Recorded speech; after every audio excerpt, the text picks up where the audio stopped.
আমার একজন সৃষ্টিকর্তা আছে, আমার একজন পথ প্রদর্শক নবী সাল্লাল্লাহু আলাইহি সাল্লাম আছে, আমার জীবন চলার একটা কিতাব আছে, আমার একটা নিজস্ব ধর্ম আছে।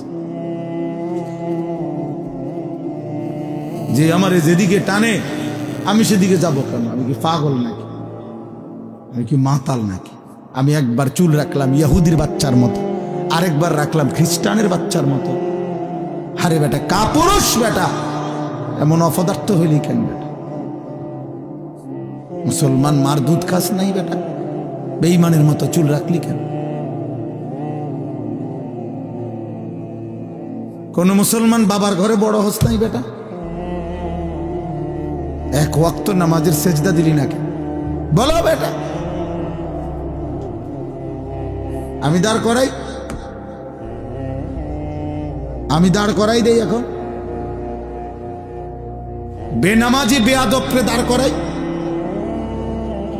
বেনামাজি চেহারা দেখলে তো চেনা যায়, এই বেয়াদব তো দেখলেই চেনা যায়। এই বেয়াদব তো অসভ্য, বেয়াদব এটা তো চেহারাই ভেসে ওঠে এটা পাপী, এটা আল্লাহর নাফরমান, এটা গোটা সৃষ্টির যিনি মালিক